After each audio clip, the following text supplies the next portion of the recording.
الحمد للہ رب العالمین والصلاة والسلام علی سید الانبیاء والمرسلین وعلی آلہ وصحبہ ومن تبعہم بإحسان الی یوم الدین، اما بعد۔ برادران اسلام، حضرت صہیب رضی اللہ تعالیٰ عنہ سے صحیح مسلم میں ایک حدیث مروی ہے کہ رسول اللہ صلی اللہ علیہ وسلم نے فرمایا: عجبا لامر المؤمن ان امرہ کلہ لہ خیر ان اصابته سراء شکر فکان خیرا لہ وان اصابته ضراء صبر فکان خیرا لہ ولیس ذلک الا للمؤمن۔ اللہ کے نبی صلی اللہ علیہ وسلم فرماتے ہیں کہ مومن کا معاملہ تو بڑا شاندار ہے، بڑا زبردست ہے مومن کا معاملہ۔ وہ کیسے؟ ان امرہ کلہ لہ خیر، اس کے سارے معاملے میں اس کے لیے خیر اور بھلائی ہے، اس کے لیے ہر حال میں خیر اور بھلائی ہے۔ اگر اسے خوشی ملتی ہے تو وہ شکر کرتا ہے، تو اس طرح اس کے لیے یہ خوشی خیر کا سبب بن جاتی ہے۔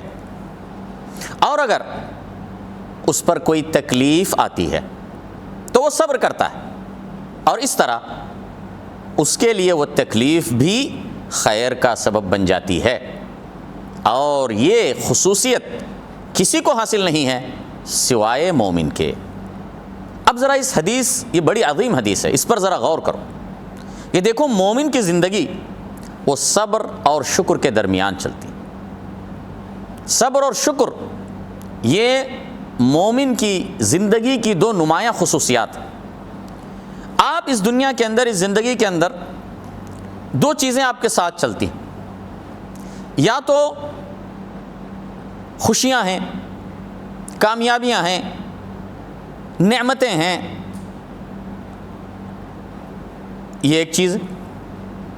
دوسری طرف تکلیفیں ہیں، پریشانیاں ہیں، رنج و غم ہیں، بیماریاں ہیں، تو یہ تکلیف اور مصیبت والی چیزیں۔ زندگی کے اندر یہ ساری چیزیں چلتی رہتی ہیں۔ مومن کی زندگی میں بھی یہ چیزیں پیش آتی ہیں، یہ نارمل چیز ہے کہ کبھی خوشی تو کبھی رنج، کبھی نعمت تو کبھی کوئی مصیبت۔ تو ایسے موقعوں پر مومن کا طریقہ کار کیا ہوتا ہے؟ جب اسے خوشی ملتی ہے، جب اسے کوئی نعمت ملتی ہے، جب اسے کامیابی ملتی ہے، تو وہ اس کا رد عمل کیا ہوتا ہے؟ اس کا ریاکشن اس کی زندگی میں کیا آتا ہے؟ مومن کی زندگی میں جب کوئی خوشی اسے حاصل ہوتی ہے تو اس کی زندگی میں جو ریاکشن آتا ہے اس خوشی کا، وہ یہ ہے کہ وہ اللہ تعالیٰ کا شکر کرتا ہے، کیونکہ اس کو یقین ہوتا ہے کہ جو نعمت مجھے ملی ہے یہ اللہ کی طرف سے ملی، تو وہ اللہ تعالیٰ کا شکر گزار ہو جاتا ہے، شکر بجا لاتا ہے۔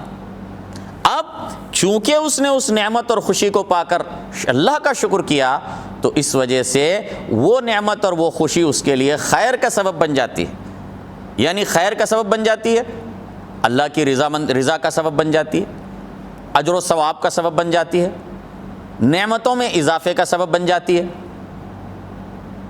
تو یہ ہو گیا خوشی اور مسرت اور نعمت کے وقت مومن کا معاملہ۔ دوسری طرف جب اس پر مومن پر رنج آتا ہے، رنج و غم آتا ہے، تکلیف آتی ہے، پریشانی آتی ہے، مصیبت آتی ہے، اور اسی طریقے سے بیماریاں آتی ہیں وغیرہ وغیرہ، تو وہ کیا کرتا ہے؟ صبر سے کام لیتا ہے، صبر سے کام لیتا ہے۔ کیوں؟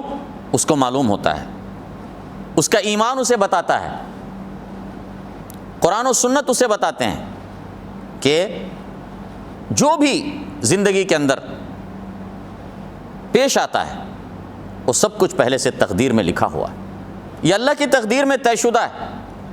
تو قدر اللہ وما شاء فعل، اللہ نے مقدر کیا اور جو اس نے چاہا کیا، اور اس کے دل کو اطمینان حاصل ہوتا ہے۔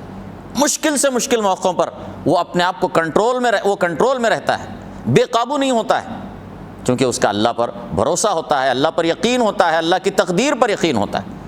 تو یہ ہوتا ہے صبر اور شکر۔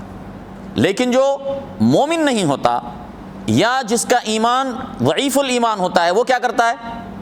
وہ نعمت اور مسرت اور خوشی اور کامیابیاں اس کو ملتی ہیں تو وہ آپے سے باہر ہو جاتا ہے، تکبر میں آتا ہے، غرور میں آتا ہے، دوسروں کو حقیر سمجھنے لگتا ہے اور یہ سمجھتا ہے کہ میں اس کا مستحق ہوں، خود پسند ہو جاتا ہے، نعوذ باللہ، اور اللہ تعالیٰ کو یہ چیز پسند نہیں۔ اور دوسری طرف مصیبت آتی ہے، تکلیف آتی ہے، رنج و غم آتی ہے، بیماری آتی ہے تو مایوس ہو جاتا ہے، بے صبری کرنے لگتا ہے، چیختا ہے، چلاتا ہے، شکایتیں کرتا ہے، تقدیر کو کوستا ہے، تو بے صبری دکھاتا ہے۔ یہ بھی کیا ہے؟ مومن کا طریقہ نہیں۔ تو مومن کا طریقہ کیا ہے؟ جیسا کہ اللہ کے نبی صلی اللہ علیہ وسلم نے فرمایا کہ خوشی اور نعمت کے ملنے پر اللہ کا شکر کرنا اور مصیبت اور رنج و غم کے موقع پر صبر سے کام لینا۔ اور آخر میں اللہ کے نبی صلی اللہ علیہ وسلم حدیث میں فرماتے ہیں وَلَيْسَ ذَلِكَ إِلَّا لِلْمُؤْمِنِ کہ یہ خصوصیت یہ دنیا کے لوگوں میں کسی کو بھی حاصل نہیں ہے، اگر یہ خصوصیت کسی کو حاصل ہے تو وہ سچے مومن کو حاصل ہوتی ہے۔ اللہ تعالیٰ سے دعا ہے کہ اے مولا کریم تو اپنے فضل و کرم سے ہم تمام کو اس حدیث میں جیسا تیرے نبی نے فرمایا اس کے مطابق ہمیں تیرے سچے مومن بندوں کی طرح صبر اور شکر کی زندگی گزارنے والا بنا۔ ربنا آتنا فی الدنیا حسنہ وفی الآخرۃ حسنہ وقنا عذاب النار، وصلی اللہ علی نبینا محمد مبارک وسلم، الحمد للہ رب العالمین۔